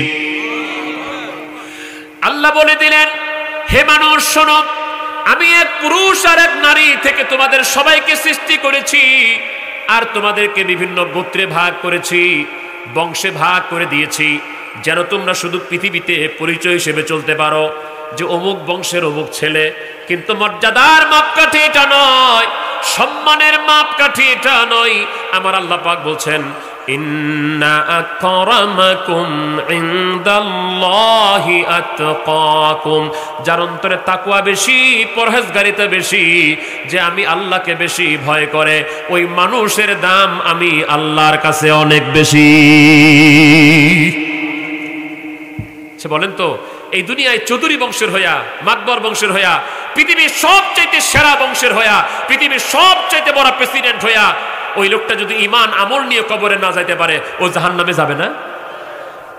আর একটা মানুষ তার বংশ নাই, গোত্র নাই, কিচ্ছু নাই, সে ঈমান আছে, আমল আছে, ওই লোকটা জান্নাতে যাবে না? আমার ভাইরা, আমার মা বোনের একটু ভালো করে শোনেন, এই চামড়া, এই দেহ, এই গঠন প্রণালী, এই সৌন্দর্য দুনিয়াতে এত সুন্দর হলো, কিয়ামতের ময়দানে যদি এই সৌন্দর্য নিয়ে জান্নাতে না যেতে পারেন, জাহান্নামী হয়ে যান, তাহলে এই সৌন্দর্যের কোনো দাম নাই। আসল সৌন্দর্য তো হলো ওটাই, দুনিয়াতে সৌন্দর্য থাক আর না থাক, চেহারা থাক আর না থাক, চেহারা উজ্জ্বল থাক আর না থাক, কালো হতে পারে, কম দামি মানুষ হতে পারে, ছোট বংশের মানুষ হতে পারে, কিয়ামতের দিন যদি জাহান্নাম থেকে বেঁচে আল্লাহ ঘোষণা দেয় তুই জান্নাতে যাবি, আমার আল্লাহ বলে ওই লোকটা সফল হয়ে গেল। ফামান সুহজিহা আনিন নার ওয়া উদখিলাল জান্নাতা ফাকাদ ফাজ। সূরা আলে ইমরানে আল্লাহ পাক বলেন, যে জাহান্নাম থেকে বাঁচতে পারলো আর জান্নাতে যেতে পারলো, আমার আল্লাহ কয় সেই ব্যক্তিটা হলো সফল। এই জন্য সফলতার জন্য ঈমান, আমল, তাকওয়া, পরহেজগারি, আত্মশুদ্ধি এটা খুব গুরুত্বপূর্ণ। এটা শিখার জন্য, জানার জন্য যেখানে যেতে হয় সেখানে যাবেন। আল্লাহর অলির কদমে গেলে সেখানে গিয়ে এগুলি শিখতে হয়, বুঝতে হয়, জানতে হয়, আত্মশুদ্ধি অর্জন করতে হয়, নিজেকে নিস্তি করার জন্য খেদমত করতে হয়। মাঝে মাঝে ঝাড়ু দিতে হয়, মাঝে মাঝে টয়লেট পরিষ্কার করতে হয়। যারা ফায়ার সার্ভিসে কাজ করে, আমাদের জসিম ভাইয়ের সাথে এলাকার অনেক খেদমত করে, ওরা ফায়ার সার্ভিসে করবে। যারা প্রশাসনের আছে তারা নিরাপত্তার ব্যবস্থা করবে। যারা রান্না করতে পারে তারা ভাত পাক করবে। যারা ভালো মাটি কাটতে পারে তারা মাটি কাটা খেদমত করবে। এইভাবে করে করে খেদমত করতে হবে, মহব্বত করতে হবে, আত্মশুদ্ধি অর্জন করতে হবে। আমার ভাইরা, আমি 2-3 মিনিটে বিষয়টাকে ফিনিশিং দিয়ে শেষ করে দিচ্ছি, চাঁদপুর সাহেব চলে আসবেন। বিষয়টা হলো যে রাসূল করিম সাল্লাল্লাহু আলাইহি ওয়াসাল্লামের উপর আয়াত নাযিল হয়ে গেল, এটার আরেকটা শান নুজুল আছে। নবীজি ডাকলেন সাঈদ ইবনে মুআল্লা, নামাজের মধ্যে আসো। কিন্তু নবীজি ডাকে আসেন নাই, বললেন আল্লাহ যখন ডাক দেয়, রাসূল যখন ডাক দেয় আসো। আসলেন। এবার নবী বললেন, সাঈদ ইবনে মুআল্লা, আমি তোমার ডাকছি একটা কারণে। কি কারণ? আমি মসজিদ থেকে বের হওয়ার আগে তোমাকে এমন একটা সূরার নাম বলবো, যে সূরার মতো সূরা আমার আল্লাহ তাওরাতে দেয় নাই, জাবুরে দেয় নাই, ইনজিলে দেয় নাই, এমনকি কোরআনুল কারীমেও এত দামি সূরা আমার আল্লাহ আরেকটা দেয় নাই। এটা আমি তোমাকে বলবো মসজিদ থেকে বের হওয়ার আগে। রাসূল করিম সাল্লাল্লাহু আলাইহি ওয়াসাল্লাম কিছুক্ষণ প্রয়োজনীয় আলাপ আলোচনা করলেন। মসজিদ থেকে বের হয়ে যাচ্ছেন, নবীজি সাঈদ ইবনে মুআল্লার হাত ধরা, সাঈদ ইবনে মুআল্লা নবীজির হাত ধরা। হাদিসে আসছে দোনোজন দুইজনের হাত ধরে বের হচ্ছেন। সাঈদ ইবনে মুআল্লা বলল, ইয়া রাসূলুল্লাহ, হুজুর আপনি আমাকে মসজিদ থেকে বের হওয়ার আগে একটা সূরার কথা বলতে চাইছিলেন, যেই দামি সূরা আল্লাহ তাওরাতে দেয় নাই, জাবুরে দেয় নাই, ইনজিলে দেয় নাই, এমনকি কোরআনেও দেয় নাই। হুজুর এটা আপনি বলছিলেন যে মসজিদ থেকে বের হওয়ার আগে বলবেন। আল্লাহর হাবিব রাহমাতুল লিল আলামিন সাল্লাল্লাহু আলাইহি ওয়াসাল্লাম বললেন, সাঈদ ইবনে মুআল্লারে ওই সূরাটা হলো 7 আয়াত বিশিষ্ট সাবউল মাসানি। আলহামদুলিল্লাহি রাব্বিল আলামিন আর রহমানির রহিম মালিকি ইয়াউমিদ্দিন ইয়্যাকা না'বুদু ওয়া ইয়্যাকা নাস্তাঈন ইহদিনাস সিরাতাল মুস্তাকিম সিরাতাল্লাযীনা আন'আমতা আলাইহিম গায়রিল মাগদুবি আলাইহিম ওয়ালাদ-দাল্লিন। এই সূরাটা প্রত্যেক রাকাত নামাজে তেলাওয়াত করতে হয়, তাই না ভাই? প্রত্যেক রাকাত নামাজে এই সূরাটা তেলাওয়াত করতে হয়। নামাজের বাইরেও আমরা একটা দরবার শরীফে যাই, বিশ্ব জাকির মঞ্জিলে। এই দরবার শরীফে যাবার বদলতে নামাজের বাইরেও আমাদের পীর কেবলা জান তরিকে নাকশবন্দিয়া মুজাদ্দিদিয়া তরিকার ওজিফা হিসেবে আমাদেরকে দৈনিক নামাজের বাইরেও 6 বার তেলাওয়াত করার জন্য ট্রেনিং দিয়েছেন। কয়বার? 6 বার। সকালে ফাতিহা শরীফে 7 বার তওবা, আস্তাগফিরুল্লাহ রাব্বি মিন কুল্লি যামবি ওয়া আতুবু ইলাইহি, 3 বার সূরা ফাতিহা, 10 বার সূরা ইখলাস, কুল হুয়াল্লাহ, 11 বার দুরূদ শরীফ। সকালে এইভাবে, আবার মাগরিবের সময় একই নিয়ম। তাহলে সকালবেলা 3 বার, আবার সন্ধ্যায় 3 বার, কমপক্ষে 6 বার বিশ্বওলি খাজা বাবা ফরিদপুরি তার মুরিদ সন্তানদেরকে দৈনিক 6 বার সবচেয়ে দামি সূরাটা তেলাওয়াত করার জন্য তার মুরিদানদেরকে শিক্ষা দিয়েছেন। জোরে কোন সুবহানাল্লাহ। অনেকের ধারণা যে আত্মশীতে মনে হয় আমল শিক্ষা দেয় না, ফজিলত নাই, ফায়দা নাই। না ভাই, অনেক ফায়দা আছে। এই ফাতিহা শরীফ যদি আপনি দৈনিক আমল করেন, কমপক্ষে 8 খতম কোরআন তেলাওয়াতের সওয়াব প্রতিদিন আপনার আমল নামায় যোগ হবে। 4 খতম করে 8 খতম। আমার পীর কেবলা জান বলতেন, বাবা এই আমলটা সকালে একবার করবেন ফজরের পরে, আরেকবার করবেন মাগরিবের পরে। বাবা একটা মানুষ হয়তো দিনে মারা যাবে, না হলে রাত্রে মারা যাবে, টাইম তো 2 টাইম। বাবা, একটা মানুষ যদি ফজরের নামাজের পরে এই পাক কালাম ফাতিহা শরীফের আমল করে, ওই দিন যদি ওই লোকটা মারা যায়, তাহলে তার আমল নামায় অন্য কোনো নফল বন্দেগী থাক আর না থাক, কমপক্ষে এই 4 খতম কোরআন তেলাওয়াতের সওয়াব নিয়ে সে কবরে শুইতে পারবে। আর যদি রাত্রে মারা যায় আর মাগরিবের সময় ওই পাক কালাম ফাতিহা শরীফের আমল করে, ওই লোকের আমল নামায় অন্য কোন নফল বন্দেগী থাক আর না থাক, কমপক্ষে এই 4 খতম কোরআন তেলাওয়াতের সওয়াব নিয়ে সে কবরে শুইতে পারবে। জোরে কোন আলহামদুলিল্লাহ। এছাড়াও এটা করার পরে আমরা আমাদের বাবা মা, আমাদের আত্মীয় স্বজন, বিশেষ করে আমাদের জাকের ভাই বোনদের জন্য দোয়া করি না ভাই? আজকে এখানে এলাকার অনেক জাকের ভাইদের জন্য দোয়ার উদ্দেশ্যে আপনারা প্রোগ্রাম করেছেন। শুনে রাখেন, আপনি যদি জাকের পরিচয় হয়ে ঘুমাতে পারেন কবরে, বিশ্বওলি খাজা বাবা ফরিদপুরের মুরিদ হিসেবে যদি কবরে ঘুমাইতে পারেন, পৃথিবীতে আমি সব ধরলাম না, ধরলাম 1 কোটি, ধরলাম 1 কোটি। আমার পীরের যদি 1 কোটি মুরিদ থাকে, এই 1 কোটি মুরিদ যদি প্রতিদিন সকাল সন্ধ্যা পাক কালাম ফাতিহা শরীফের আমল করে, তাহলে 8 দিয়ে গুণ দিলে 8 কোটি হয়। কমপক্ষে 8 কোটি কোরআন তেলাওয়াতের আমল করে আর বলে, আল্লাহ আমার এই সওয়াবগুলি আমাদের জাকের ভাই বোনদের কবরে পৌঁছায় দাও। আমি যদি জাকের পরিচয় হয়ে কবরে শুইতে পারি, কমপক্ষে প্রতিদিন 8 কোটি কোরআন খতমের সওয়াব কবরে পৌঁছে যাবে। জোরে কোন আলহামদুলিল্লাহ। যারা এখানে বসে আছেন, এই মুহূর্তে কিছু কথা আমরা শেয়ার করছি। আমরা আপনাদের কাছে 2টি জিনিস জানতে চাই, মানুষের দাম বেশি না ফেরেশতার দাম বেশি? সাহস করে বলেন না, কার দাম বেশি? আচ্ছা, আবার যদি প্রশ্ন করি, আপনি সঠিক উত্তর দিয়েছেন যে মানুষের দাম বেশি। আবার যদি কোশ্চেন করি, পশু, গরু, ছাগল, এরা বেশি অধপতিত, এরা বেশি নিম্ন নাকি মানুষ বেশি নিম্ন? কে বেশি নিম্ন? সবাই বলার সাহস পাচ্ছেন না, বলেন না কে বেশি নিম্ন? আগের প্রশ্ন হলো ফেরেশতা দামি না মানুষ দামি? উত্তর হলো মানুষ দামি। আবার যদি বলি পশু পাখি এরা কি অধম না মানুষ অধম? যদি উত্তর দেন মানুষ অধম, এটাও সঠিক উত্তর, দোনোটাই সঠিক উত্তর। দুটা কথাই আল্লাহ তাআলা কোরআনুল কারীমে বলেছেন। তাহলে আমাদেরকে আজকে সিদ্ধান্ত নিতে হবে, উই শুড ডিসাইড। আমাদেরকে সিদ্ধান্ত নিতে হবে, আমরা কি ফেরেশতার চেয়ে দামি হব না গরু ছাগলের চাইতে অধম হব? এই সিদ্ধান্ত আমাদের নিতে হবে।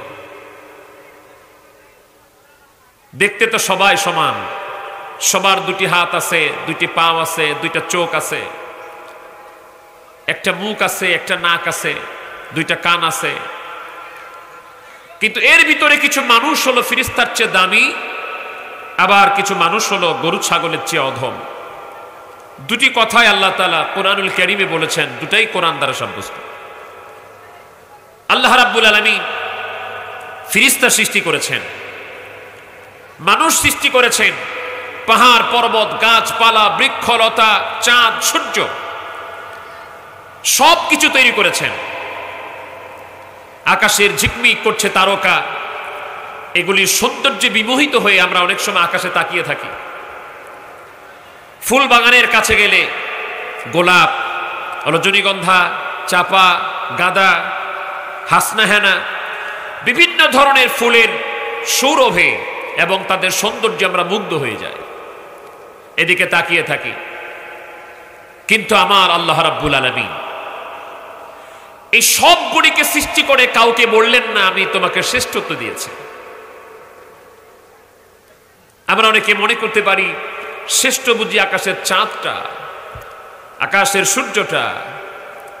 আল্লাহ রাব্বুল আলামিন সূরা বনী ইসরাঈলে বলছেন, ওয়ালাকাদ কাররামনা বনী আদম। আল্লাহ বলেন আমি বনি আদমকে, আদম আলাইহিস সালামের সন্তানদেরকে শ্রেষ্ঠত্ব দান করেছি। তো এই শ্রেষ্ঠত্ব হলো কিসে, কি কারণে? আমরা সে কথাগুলো ইনশাআল্লাহ আজকে শুনব। এই মানুষ সম্পর্কে আল্লাহ পাক বললেন বনি আদমকে শ্রেষ্ঠত্ব দিলাম। আবার এই মানুষ সম্পর্কে আল্লাহ রাব্বুল আলামিন সূরা আরাফে বলছেন, উলাইকা কাল আনআমি বাল হুম আদাল। এই মানুষ সম্পর্কে আল্লাহ পাক বলছেন এই মানুষগুলাই হচ্ছে চার পায়া জানোয়ার, বরং তার চাইতে আরো অধম, তার চাইতে আরো নিম্ন। এই মানুষ সম্পর্কে আল্লাহ পাক বলছেন। তাহলে বলেন তো শ্রেষ্ঠত্ব এটা কি কারণে হলো? আমাদের দুইটা হাত আছে এই কারণে, দুইটা চোখ আছে এই কারণে। যাকে আল্লাহ তাআলা বললেন ফেরেশতার চাইতে আরো দামি, তারও দুইটা হাত আছে, দুইটা চোখ আছে, দুইটা কান আছে, একটা নাক আছে, দুইটা পা আছে। যাকে আল্লাহ পাক বললেন গরু ছাগল পশু পাখির চাইতে অধম, তারও তো তাই আছে। তাহলে দুইয়ের মধ্যে পার্থক্যটা কোথায় হলো? কি কারণে পার্থক্য হলো? প্রথম পার্থক্য আমরা জানতে পারি তার বিবেক, আকল। কোনটা আমাকে নিতে হবে, কোনটা নিতে হবে না, কোনটা আমাকে করতে হবে, কোনটা করতে হবে না, এই সিদ্ধান্তের উপরে মানুষের মর্যাদা বাড়ে এবং মানুষের মর্যাদা কমে। এই পারপাসে আমি একটি কথা আপনাদের সাথে শেয়ার করি। এবার আপনারাই বলেন তো, এই যে আপনারা জান্নাতের বাগানে এই প্যান্ডেলের নিচে বসে আছেন, আর যারা বাইরে জান্নাতের বাগানের বাইরে আছে, যেখানে সেখানে ঘোরাফেরা করছে, আড্ডা দিচ্ছে, অযথাই সময় নষ্ট করছে, এবার আপনারা বুদ্ধি করে বলেন তাদের দাম বেশি না আপনার দাম বেশি? সবাই বলেন না, কার দাম বেশি? তাহলে এই সিদ্ধান্তটা যে নিতে পারে যে আমাকে কোথায় সময় কাটাতে হবে তুলনামূলক সময়ের দৃষ্টিকোণ থেকে, যে আমার সময়টা আসলে কোথায় কাটানো দরকার, এই সিদ্ধান্তটা যে নিতে পারে তার দাম তাৎক্ষণিকভাবে বেড়ে যায়। আপনি বিশ্বাস করেন সারা রাত যদি বাইরে বাইরে ঘুরেন, সারা রাত যদি দোকানে আড্ডা দেন, বাদাম খান, চা খান, ফুচকা খান সারা রাত, এটার মর্যাদা। আর এইখানে এসে যদি আপনি 1 মিনিট বসে থাকেন নিয়ত সহি করে কোরআন হাদিস শোনার মানসে, ওয়াল্লাহি বিল্লাহি তাল্লাহি সারা রাত বাইরে থাকার চাইতে এখানে বসে 1 মিনিট কাটানোর মর্যাদা আল্লাহর কাছে অনেক বেশি। এই সিদ্ধান্ত যে নিতে পারবে এই মুহূর্তে তার দাম বেড়ে যাবে। কিভাবে? এখানে আমার স্টেজে নিচে বাইরে অনেক জায়গায় অনেক মানুষ আপনারা আছেন যারা মক্কায় গিয়েছেন, যারা মদিনায় গিয়েছেন। মদিনাতুল মুনাওয়ারায় হাজার হাজার মাইল দূরে মদিনাতুল মুনাওয়ারায় আমরা মদিনা শরীফে যাই কার কাছে ভাই? বলেন না একটু সাহস করে, কার কাছে? নবীর কাছে যাই, দয়ার নবীর কাছে যাই। আচ্ছা মদিনায় যাই নবীর কাছে, এবার বলেন তো মক্কায় কার কাছে যাই? কার কাছে? আল্লাহর কাছে। যদি মক্কায় যান আল্লাহর কাছে, মদিনায় যান নবীর কাছে, তাহলে মক্কায় আল্লাহ থাকে, মদিনায় নবী থাকে নাকি? আল্লাহ সম্পর্কে এরকম চিন্তা করা যাবে? লাইসা কামিসলিহি শাই, আল্লাহকে তুলনা দেওয়া যায়, আল্লাহকে বুঝানো যায়, আল্লাহর মিসাল করা যায় এমন কিচ্ছু আল্লাহ সৃষ্টি করেন নাই। যদি বলেন মক্কায় যায় আল্লাহর কাছে, তো আল্লাহ মক্কায় থাকে, তাহলে আমি বলি আপনার সাথে আল্লাহ নাই? আল্লাহ পাক কি বলছে দেখেন, وَلَقَدْ خَلَقْنَا الْإِنسَانَ وَنَعْلَمُ مَا تُوَسْوِسُ بِهِ نَفْسُهُ وَنَحْنُ أَقْرَبُ إِلَيْهِ مِنْ حَبْلِ الْوَرِيدِ। আল্লাহ রাব্বুল আলামিন কালামে পাকে বলেন মানুষ সৃষ্টি করেছি আমি, ওয়ালাকাদ খালাকনাল ইনসান, মানুষ সৃষ্টি করেছি আমি, ওয়া না'লামু মা তুওয়াসবিসু বিহি নাফসু, মানুষ রে তোর মনের মধ্যে, নফসের মধ্যে কি ওয়াসওয়াসা হয়, কি চিন্তা করো, কি ভাবো। আমার আল্লাহ পাক বলেন তোমার নফসের মধ্যে যেই পরিকল্পনা হচ্ছে, যে উল্টা পাল্টা চিন্তা হচ্ছে, আমি আল্লাহ ওটাও জানি।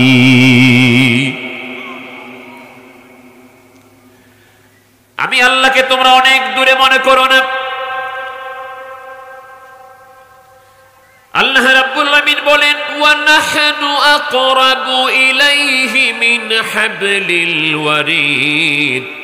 বান্দারে তোর শাহী রগ যেটা আছে, জান রগ যেটা আছে, যেটা ছাড়া তুই বাঁচবি না, বান্দারে আমাকে দূরে মনে করিস না, আমি আল্লাহ রাব্বুল আলামিন তোর জান রগের চাইতেও আরো কাছে।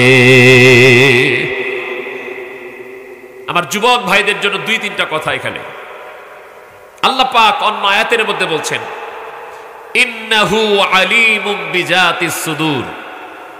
আল্লাহ বলছেন তোমার মনে কি আছে, অন্তরে কি আছে, বুকের মধ্যে অন্তরের মধ্যে কি আছে, আল্লাহ রাব্বুল আলামিন সেটাও জানেন। আরেক জায়গায় আল্লাহ পাক বলছেন ওয়া হুয়া মাআকুম আইনামা কুনতুম। বান্দারে তুই যেখানে, আমি আল্লাহও সেখানে। সুবহানাল্লাহ। আমার বালিগাঁও কালীগঞ্জ গাজীপুরের যুবক ভাইয়ারা,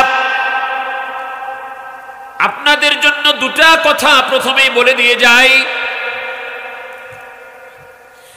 গভীর রজনীতে অন্ধকার রাত্রে পৃথিবীর যেখানে কেউ দেখে না, যেখানে আপনার বাবা দেখে না, মা দেখে না, প্রশাসনের কেউ দেখে না, অন্ধকার রজনীতে আপনি যদি কারো গাছের ডাব পেরে খান, কারো গাছের আম পেরে খান, কারো গাছের লিচু পেরে খান, কারো গাছের পেঁপে পেরে খান, কারো গাছের পেয়ারা পেরে খান, কেউ না দেখলেও দেখে কে? আল্লাহ দেখে। যুবক ভাইদেরকে বলি, যুবক, শীতের রাত, দরজার জানলা বন্ধ, কম্বল মুড়ি দিয়েছেন, জানালা বন্ধ করেছেন, দরজা বন্ধ করেছেন, কম্বল মুড়ি দিয়েছেন, মোবাইল স্মার্টফোন আপনার হাতে, বাইরে আওয়াজ যেন না যায় সেজন্য আপনি ইয়ারফোন কানে লাগিয়েছেন, ব্লুটুথ ইয়ারফোন বা যে কোনো তারওয়ালা ইয়ারফোন কানে লাগিয়েছেন যেন আওয়াজ বাইরে না যায়, বাইরে কেউ শুনছে না। ঘরের দরজা বন্ধ, জানালা বন্ধ, বাইরে আওয়াজ না যাওয়ার কারণে ইয়ারফোন লাগিয়েছেন কানের মধ্যে, মনে করছেন সেখানে আপনার বাবা দেখছে না, মা দেখে না, ভাই দেখে না, বোন দেখে না, আপনার শিক্ষক দেখে না, কেউ দেখতেছে না। আপনি ল্যাপ মুড়ি দিয়া, কম্বল মুড়ি দিয়া দরজা বন্ধ করে ওই কম্বলের ভিতরে ইয়ারফোন লাগায়া কোন ধরনের ভিডিও দেখতেছেন এটা কেউ না দেখলেও আমার আল্লাহ দেখে কিনা? তাহলে ভয় করতে হবে কাকে? আল্লাহকে। আমি এই সম্পর্কে আয়াতে কারিমা তেলাওয়াত করেছি। ইনশাআল্লাহ আমি খুব অল্প সময়ের ভিতরে আমি আয়াতে কারিমার আলোকে কথা বলে শেষ করব ইনশাআল্লাহ। তাহলে মক্কায় খালি আল্লাহ থাকে এটা কি বলা যাবে? ইলমান কুদরাতান, জিসমান না। আল্লাহর কোন জিসম আমরা দাবি করতে পারবো না। আল্লাহর কোন আবব আহলুস সুন্নাত ওয়াল জামাতের আকীদা মতে আমরা বলতে পারবো না যে আমাদের মতো হাত, আমাদের মতো শরীর, আমাদের মতো কিছু। আহলুস সুন্নাত ওয়াল জামাতের আকীদা মতে এটা করা যাবে না। কিন্তু ইলমান কুদরাতান, আল্লাহ পাক সব দেখেন, সব শোনেন, সব জানেন, সব জায়গায়। ইলমান কুদরাতান। মক্কায় যায় আমরা মূলত আল্লাহর ঘর কাবা শরীফ তাওয়াফ করার জন্য। আল্লাহর কাছে যায় এটা না, আল্লাহর ঘর কাবা শরীফ তাওয়াফ করার জন্য। যে আল্লাহর ঘর কাবা শরীফ তাওয়াফ করবেন, আল্লাহর ঘর কাবা বাইতুল্লাহ শরীফ, যে লোকটা জীবনে প্রথম একবার দেখবে, কাবা শরীফ দেখার বাসনা রাখেন, আল্লাহর ঘর কাবা শরীফ দেখার সাথে সাথে যেই দোয়াটা করবেন, আমার রাসূল গ্যারান্টি দিয়েছেন মানুষের ওই দোয়াটা কবুল হয়ে যাবে। দেখার সাথে সাথে যে দোয়াটা করবেন কবুল হয়ে যাবে ইনশাআল্লাহ। আমি যখন কাবা শরীফ প্রথম দেখি, আমাদের সাথে এক ভাই ছিল, বিজ্ঞ ভাই। উনি বলছেন, মুফতি সাহেব আপনার অভিজ্ঞ মানুষ, আপনাদেরকে তো পরামর্শ দিতে পারি না, একটা জিনিস শেয়ার করি, বলেন। তো উনি বললেন কাবা শরীফ আল্লাহর বাইতুল্লাহ দেখার সাথে সাথে দোয়া কবুল হয়। তা আমি শেয়ার করি, বিষয়টা পছন্দ হলে আপনি বলবেন, এটা নিয়ত করবেন। আমি বললাম কি বলেন? উনি বললেন যে ওই সময় কাবা শরীফ দেখার সময় আপনি এই দোয়াটা করবেন যে আল্লাহ আমি জীবনে যত দোয়া করব সব যেন কবুল হয়।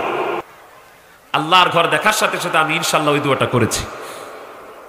মনে রাখবেন, আপনার ঈমান, আপনার বিশ্বাস, আপনার নিয়ত, আপনার কনফিডেন্স যদি পাকা হয়, আল্লাহ কোনো দোয়া ফেরত দিবে না। আপনি লিখে নিতে পারেন, আল্লাহ কোনো দোয়া আপনাকে বৃথা যেতে দিবে না, সব দোয়া আল্লাহ কবুল করবে। অনেক সময় বলতে পারেন যে আমরা এত চাই, আল্লাহ দেয় না কেন? এটা চাইলাম, ওইটা চাইলাম, ওইটা চাইলাম, আল্লাহ দিল না কেন? বিষয়টা আমি ভেঙে দেই। আমাদের জন্য কোনটা ভালো কোনটা খারাপ এটা কি আমরা বেশি জানি না আল্লাহ বেশি জানে? আল্লাহ বেশি জানে। এজন্য আমার আল্লাহ দেখেন, বান্দারে তোর দোয়া ফেরত দিব না, কিন্তু আমি আল্লাহ যদি দেখি তোরে এটা দুনিয়াতে দিলে তোর ক্ষতি হবে, দুনিয়াতে আমি যদি এটা তোরে দিয়ে দেই তোর ক্ষতি হবে, তখন আল্লাহ পাক এটা দেয় না। আল্লাহ পাক জমা রেখে দেয়, কিয়ামতের ময়দানে আল্লাহ পাকে দোয়ার বিনিময়গুলি দান করতে থাকবেন। জোরে কোন আল্লাহু আকবার। এই জন্য আমাদের বেশি করে দোয়া করার দরকার আছে না নাই? হাত তুলে দোয়া করলে রাসূল করিম সাল্লাল্লাহু আলাইহি ওয়াসাল্লাম বলেন, সুনান আবি দাউদ শরীফের হাদিস, ইন্নাল্লাহা ইয়াশতাহি, আল্লাহ পাক লজ্জাশীল, আল্লাহ পাক হায়াওয়ালা। আল্লাহর কোন বান্দা যখন আল্লাহর দরবারে হাত তুলে মুনাজাত করে, দোয়া করে, ওই হাতগুলিকে খালি ফেরত দিতে আল্লাহর লজ্জা লাগে। আল্লাহ তখন তার হাতগুলিকে রহমত দেয়া ভরপুর করে দেন, তার দোয়াকে কবুল করে দেন। আল্লাহর ঘর কাবা শরীফ, বাইতুল্লাহ শরীফে যাই, আল্লাহর ঘর বাইতুল্লাহ শরীফ তাওয়াফ করার জন্য, হজ করার জন্য মদিনাতুল মুনাওয়ারায় যাই আমরা নবীর কাছে আমাদের গুনাহ মাফ চাওয়ার জন্য। মদিনা শরীফে যাওয়ার পরে, মসজিদে নববীতে যাওয়ার পরে একটা জায়গায় ঢোকার জন্য মানুষ পেরেশান হয়ে যায়, খুব পেরেশান হয়। যেই মসজিদে 2 রাকাত নামাজ আদায় করলে, সুনান ইবনে মাজাহ শরীফের হাদিস এসেছে, এই মসজিদে নববীতে যদি কোনো মানুষ 2 রাকাত নামাজ আদায় করে, আল্লাহ পাক 50,000 গুণ বেশি সওয়াব দান করে দেন। তো এই মসজিদে নববীতে নামাজ পড়ার পরেও মসজিদে নববীর ভিতর আলাদা একটা জায়গা আছে, ওই জায়গায় ঢুকে নামাজ পড়ার জন্য, ওই জায়গায় কিছু সময় অবস্থান করার জন্য মানুষ পেরেশান হয়ে যায়। সবাই খালি ওই জায়গায় ঢুকতে চায়। আল্লাহ তাআলার শুকর, আল্লাহ পাক আমাকে ওই জায়গায় 2 বার ঢুকিয়েছেন, 2 বার ঢুকেছি আমি ওই জায়গায়। তো আমরা চিন্তা করলাম কেন মানুষ ওই জায়গায় ঢুকতে চায়। এর জবাবটা অনেকগুলো হাদিসে পেয়েছি, বিশেষ করে সহিহ বুখারী শরীফে পেয়েছি, এবং ওই জায়গার পাশে হাদিসটা লেখা আছে। আমার রাসূল বলছেন, মা বাইনা বাইতি ওয়া মিম্বারি হিয়া রাউদাতুম মিন রিয়াদিল জান্নাহ। আল্লাহর হাবিব রাহমাতুল লিল আলামিন বলেন, মানুষ রে, ওরে আমার উম্মত শুনে রাখো, একদিকে আমার হুজরা, আমার বাড়ি, অন্যদিকে আমার মিম্বার। বাড়ি হলো দয়াল নবীজি যেই জায়গায় অবস্থান করতেন আম্মাজানদের সাথে। আমি আজকে সূরা হুজুরাতের থেকে আয়াতে কারিমা তেলাওয়াত করেছি এটা বুঝাবার জন্য। আমার দয়াল নবীজি যেই বাড়ি মোবারকে থাকেন, এইটাকে আরবি ভাষায় সম্মানের সাথে আল্লাহর নবীদের বাড়ি এবং আল্লাহর ওলিদের বাড়িকে সাধারণত বলা হয় হুজরা। শব্দটা আরবি।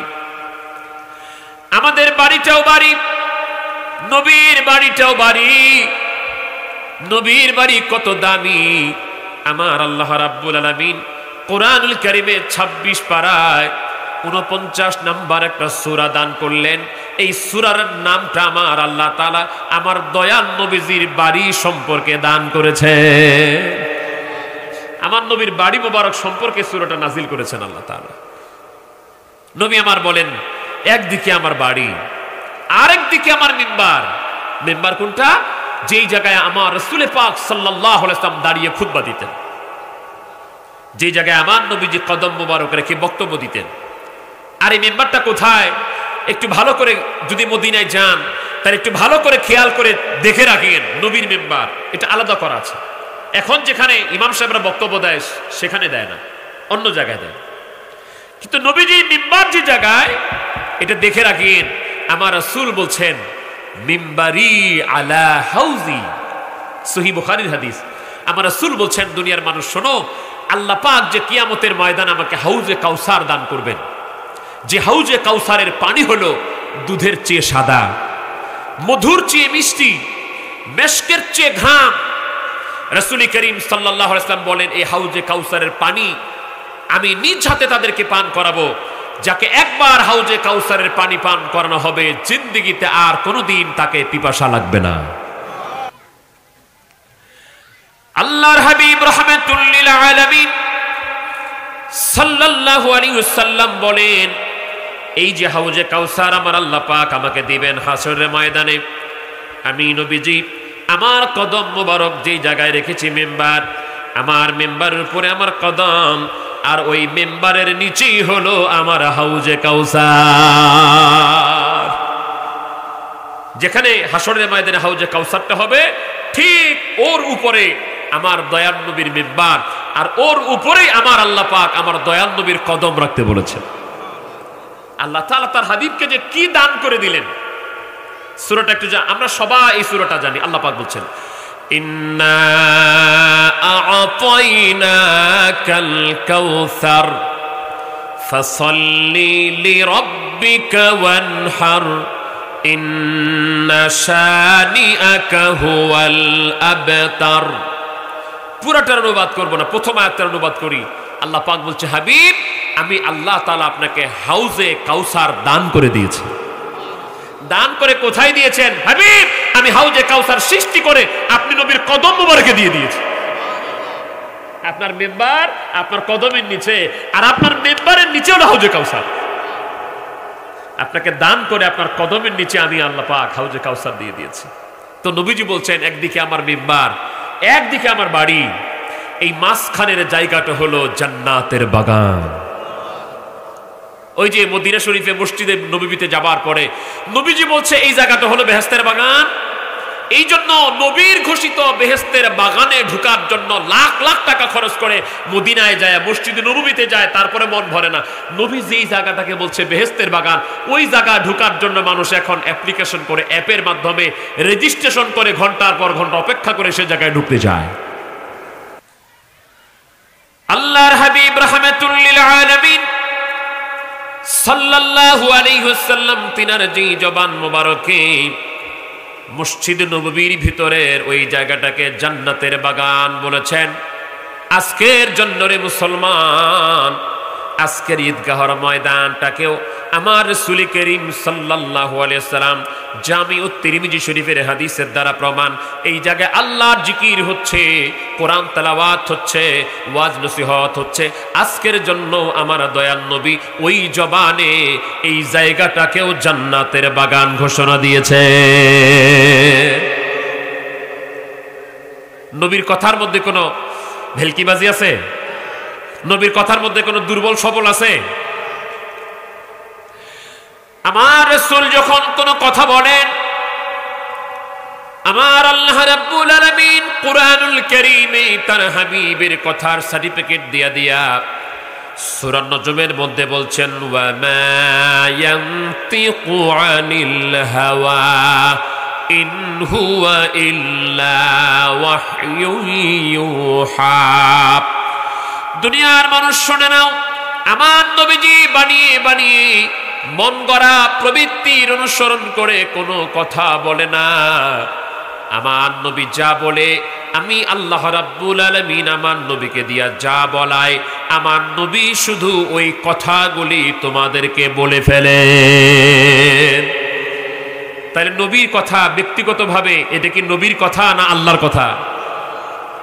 নবীর কথা, নবীর কথা বলা যায় না। নবীর কথা মানে আল্লাহর কথা।